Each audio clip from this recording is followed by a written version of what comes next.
Hello friends, good morning. आज हमारी यात्रा का थर्ड डे है और अभी हम लोग बरकोट में हैं।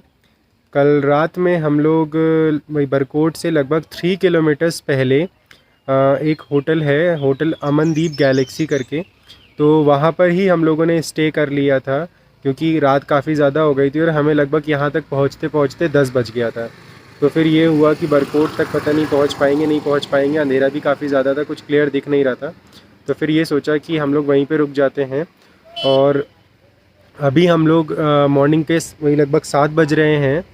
तो अभी हम लोग जो है निकल रहे हैं यमुनोत्री के लिए। लगभग यहाँ से 45 किलोमीटर का अभी ड्राइव करना है हम लोगों को, जैसा कि आप देख भी सकते हैं यहाँ पे। और 5 किलोमीटर्स की ट्रैकिंग है। तो रास्ता तो बहुत ज़्यादा ख़राब था, इसी वजह से इतना टाइम भी लग गया हम लोगों को यहाँ तक ड्राइव करने में। तो आप लोग थोड़ा सा जल्दी ही आइए यहाँ पे, ताकि आप अंधेरा होने से पहले पहले पहुँच जाएं।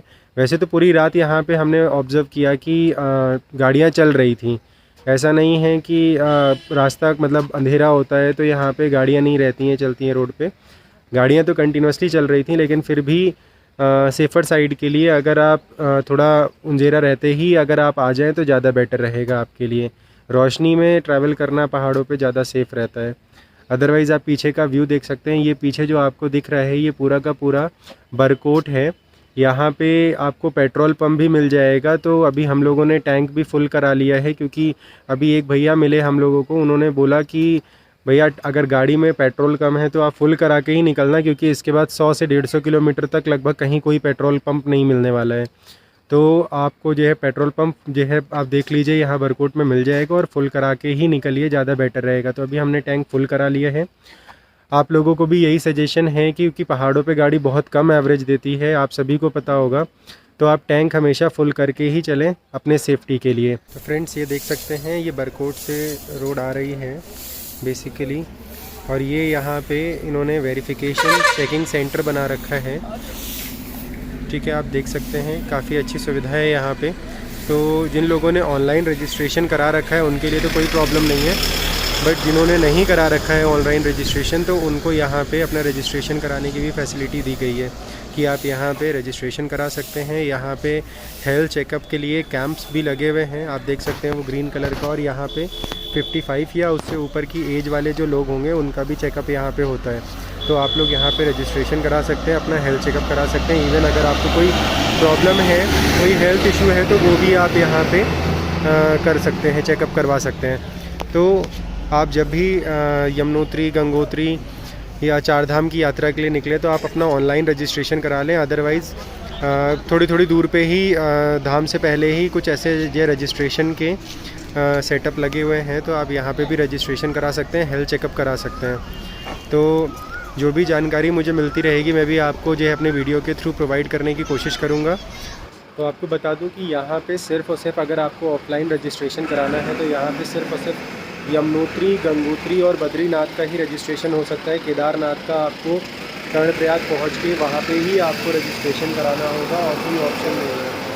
तो या तो आप ऑनलाइन करा के आ सकते हैं रजिस्ट्रेशन, अदरवाइज़ आप जो है यहाँ पे सिर्फ 3 धाम का ही रजिस्ट्रेशन करा पाएंगे, और केदारनाथ का आपको वहीं पहुँच के ही ऑफलाइन रजिस्ट्रेशन कराना पड़ेगा। तो जो भी जानकारी मुझे यहाँ पे मिल रही है ट्रैवल करते समय, मैं अपने वीडियो के थ्रू आपको जो है अपडेट कर रहा हूँ। आप भी इस वीडियो को देखिए और ज़्यादा से ज़्यादा लोगों तक जो है शेयर करिए, ताकि हर किसी को कैसे यहाँ तक पहुँचना है, क्या क्या रूल्स एंड रेगुलेशंस हैं, क्या क्या रिक्वायरमेंट्स हैं, वो सारी चीज़ों की जानकारी रहे, ताकि कोई प्रॉब्लम ना हो यहाँ पर पहुँचने में।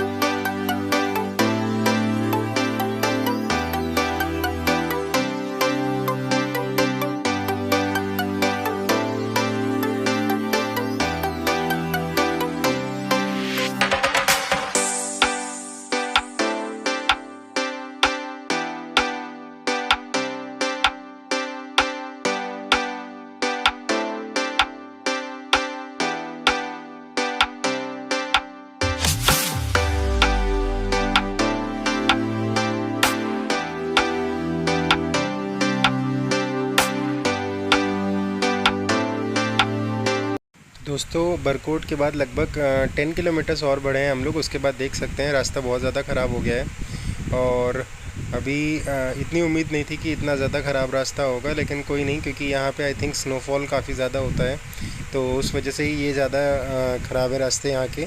और दूसरा ये भी कि क्योंकि कंस्ट्रक्शन चल रहा है यहाँ पे, तो रोडें भी बन रही हैं, नए नए ब्रिजेस बन रहे हैं, तो उस वजह से भी रास्ते ख़राब हो सकते हैं। अब भैया आपको देखने में पता नहीं चल रहा होगा, बट काफ़ी ज़्यादा स्टीप रास्ता है ये, और उस ऊपर से क्योंकि इतनी ज़्यादा ऑफ रोडिंग है यहाँ पे, तो गाड़ी चलाने में बहुत ज़्यादा दिक्कत हो रही है। कई बार तो गाड़ी के नीचे का सेक्शन जो है पत्थरों में भी लड़ रहा है, तो आई होप कि बस कुछ नुकसान ना हो गाड़ी को, अच्छे से हम लोग दर्शन करके बस पहुँच जाएँ वापस।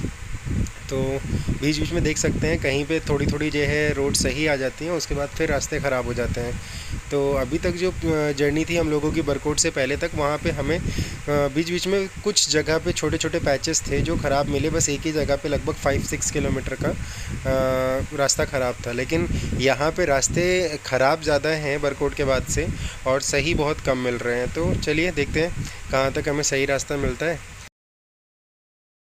तो आप नज़ारा देख सकते हैं, अभी हम लोग लगभग यमुनोत्री से 20 किलोमीटर के डिस्टेंस पे हैं, और हमें एक बहुत बढ़िया सा झरना टाइप का दिखाई दिया, और साथ ही साथ ये आसमान भी आप देख सकते हैं कितना सुंदर लग रहा है। यहाँ पे रास्ता मैं आपको बता दूँ बहुत ही सकरा रास्ता है। एक टाइम पे एक ही गाड़ी निकल सकती है। आप देख सकते हैं कि एक टाइम पे एक ही गाड़ी निकलने भर का रास्ता है, तो आप बहुत ध्यान से और संभल के चलाने के लिए है। लेकिन जो मेन अट्रैक्शन था वो था ये, मैं इसके लिए यहाँ पे रुका, और सिर्फ यही नहीं, आपको अभी मैंने दिखाया बहुत ही सुंदर नज़ारे यहाँ के, तो आप देख सकते हैं।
तो आप देख सकते हैं प्रॉपर ऑफ रोडिंग हो रही है। लगभग पिछले 20 किलोमीटर से हमें इसी तरीके से ड्राइव करना पड़ रहा है। छोटे छोटे पैचेस हैं जहाँ पे आपको रोड सही मिलती है, अदरवाइज़ तो पूरा रास्ता यहाँ पे ख़राब ही मिला है हमें पिछले लगभग 20-22 किलोमीटर से। और अभी लगभग हमें 10 किलोमीटर और जाना है, उसके बाद फिर हम लोग जानकी चट्टी पहुँचेंगे, जहाँ से हम लोग अपना पैदल ट्रैक स्टार्ट करेंगे। तो चलिए जुड़े रहिए हमारे साथ, जो भी अपडेट्स होंगी हम इसी तरीके से आपको प्रोवाइड करते रहेंगे। सो फ्रेंड्स, जय यमुनोत्री माँ। अभी हम लोग पहुँचे हैं यमुनोत्री की पार्किंग में, अभी गाड़ी खड़ी की है और यहाँ से लगभग हम लोगों को 5.5 से 6 किलोमीटर का अभी ट्रैकिंग करना है। उसके बाद जाके जो है माता के दर्शन करने को मिलेंगे।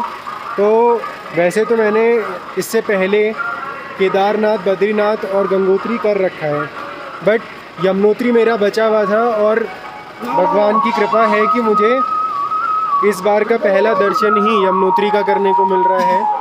तो बहुत ही अच्छा लग रहा है यहाँ पर आकर, बहुत ही अच्छा वातावरण भी है यहाँ पे। बस हाँ, मौसम थोड़ा सा ख़राब हो रखा है, बूंदाबांदी हो रही है, बादल भी काफ़ी ज़्यादा लगे हुए हैं, तो मे बी बारिश भी अच्छी खासी होने के आसार हैं। तो अभी हम लोग जानकी चट्टी पे हैं और जानकी चट्टी ही वो जगह है जहाँ से हम लोगों का पैदल ट्रैक स्टार्ट होगा। तो लगभग यहाँ से 6 to 7 किलोमीटर्स के अराउंड जो है ट्रैक करना है। वैसे तो यहाँ पे साइन बोर्ड लगा था, उस पे तो 5 किलोमीटर्स का ही ट्रैक लिखा हुआ है, बट पहाड़ों पे तो वही है कि भाई ट्रैक लिखा कुछ और होता है, बट आपका जो डिस्टेंस होता है वो कुछ ज़्यादा ही होता है। तो हम लोग भी मान के चल रहे हैं कि लगभग 6 to 7 किलोमीटर्स हमें अभी ट्रैक करना होगा। और आप देख सकते हैं कि यहाँ पे घोड़े खच्चर की भी सुविधा है, पालकी, पिट्ठू, सारी चीज़ों की सुविधा यहाँ पे है। तो आप अपने अकॉर्डिंग चूज़ कर सकते हैं कि आप पैदल ट्रैक कर सकते हैं, नहीं कर सकते हैं, अदरवाइज़ आप इनके भी हेल्प ले सकते हैं। बट हाँ, यहाँ पे अभी अनाउंसमेंट हो रहा था कि आप अगर खच्चर को हायर कर रहे हैं, घोड़े वालों को हायर कर रहे हैं, तो प्लीज़ आप जो भी रजिस्टर्ड बंदे हैं उन्हीं को ही हायर करें और प्रॉपर जो है रजिस्ट्रेशन स्लिप लें, इनका लाइसेंस ज़रूर चेक कर लें, क्योंकि सिक्योरिटी पॉइंट ऑफ व्यू से ये बहुत ज़्यादा ज़रूरी है, सेफ़्टी भी बहुत ज़रूरी है आपकी। तो बेसिकली ये लोग करते क्या हैं कि बीच में कहीं पे भी आप जब थक जाते हैं तो ये लोग आपको बैठा लेते हैं घोड़े पे, अपने हिसाब से ये चार्ज भी करते हैं। तो आप पहले ही डिसाइड कर लें कि आप पूरा ट्रैक कर पाएंगे, नहीं कर पाएंगे, तो आप पहले से ही रजिस्टर करवा के इनको हायर करें, अदरवाइज़ फिर आपको बाद में प्रॉब्लम भी हो सकती है। तो और यहाँ पे देखिए, क्योंकि अभी भी बारिश हो रही है धीरे धीरे, और जिस तरीके से बादल लगे हुए हैं इससे लग रहा है कि बारिश कभी भी तेज़ हो सकती है। तो आप जब भी ट्रैकिंग कर रहे हैं यहाँ पे यमुनोत्री की, तो आप रेनकोट ज़रूर अपने साथ लेके आएँ। वैसे तो पहाड़ों पे आप कहीं पे भी ट्रैकिंग करें तो आपके पास रेनकोट हमेशा होना चाहिए, क्योंकि कभी भी बारिश स्टार्ट हो जाती है, कभी भी कितनी तेज़ बारिश हो सकती है।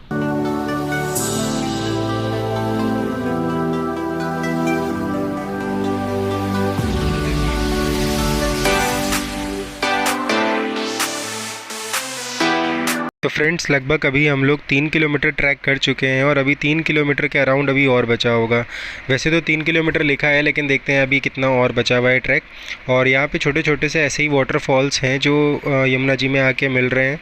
और साथ ही साथ ये देख सकते हैं यहाँ पे पूरा ये आपको जो है पैदल मार्ग दिख रहा होगा, तो हम इसी पे ही ट्रैक कर रहे हैं। और बहुत पतला सा रास्ता है ये, और इसी पे ही खच्चर भी चल रहे हैं, पालकी भी चल रही है, तो काफ़ी संभल के आपको चलना है। और बारिश भी हो रही है, तो इसलिए थोड़ा सा यहाँ पे चलने में दिक्कत भी हो रही है, लेकिन कोई नहीं, आप दर्शन करने आए हैं तो दर्शन तो करना ही है। तो अभी हम लोग यमुना जी पहुँच चुके हैं।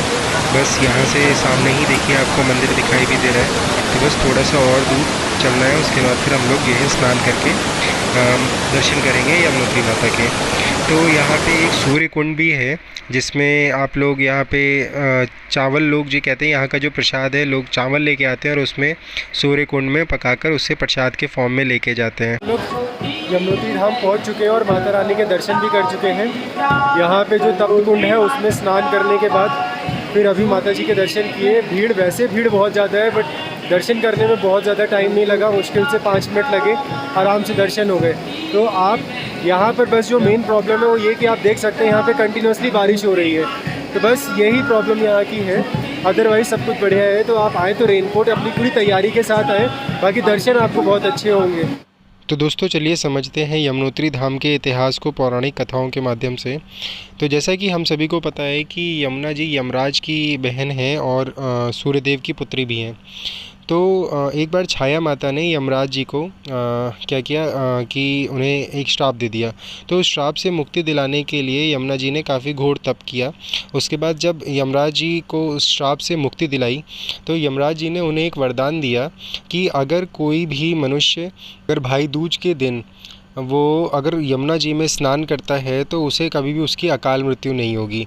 और साथ ही साथ एक वरदान और भी दिया उन्होंने कि अगर कोई इस देवभूमि में कोई भी किसी भी नदी में स्नान करता है, यहाँ के जल को पीता है, तो कभी भी उसकी मृत्यु नहीं होगी, कभी भी उसे कोई रोग नहीं होगा। तो ये थी एक कथा। और दूसरी कथा ये है कि जब भ्रातृ हत्या के बाद जब पांडव जो है विचरण कर रहे थे मुक्ति के लिए, तो वो उन्होंने यहाँ पर आकर तप भी किया था। तो कुछ इस तरीके से यहाँ पे ये दो कथाएं हैं जो काफ़ी ज़्यादा चर्चित हैं। यहाँ पर एक सूर्य कुंड भी है। तो उस सूर्य कुंड में बेसिकली सूर्य देव का उस कुंड में आशीर्वाद है कि उसका पानी सदा गर्म रहेगा, और जो भी यात्री यहाँ पर दर्शन करने के लिए आएंगे वो उसमें स्नान कर सकते हैं। और बहुत सारे लोग यहाँ पर आकर उस कुंड में चावल पकाकर ले जाते हैं अपने घर में, उसे सूर्य देव का जो है प्रसाद समझकर उसे ग्रहण करते हैं। तो जो जहाँ पे लोग नहाते हैं, ऐसे दो कुंड यहाँ पे बने हुए हैं जो स्नान के लिए हैं, लेकिन एक पीछे छोटा सा कुंड बना हुआ है। तो बेसिकली वो दोनों जो स्नान वाले कुंड हैं उनका जो स्रोत है वो भी वो छोटा सा कुंड ही है। वहाँ से जो पानी निकलता है वो पानी ही स्नान के लिए इन दोनों कुंड में आता है। तो यहाँ पे दो कुंड बने हुए हैं, महिलाओं के लिए एक अलग कुंड है, पुरुषों के लिए एक अलग कुंड है। तो अब हम लोग अच्छे से दर्शन कर चुके हैं, अच्छे दर्शन हो गए हैं। तो जय यमुनोत्री माँ। अब हम लोग यहाँ से निकल रहे हैं, वापसी कर रहे हैं।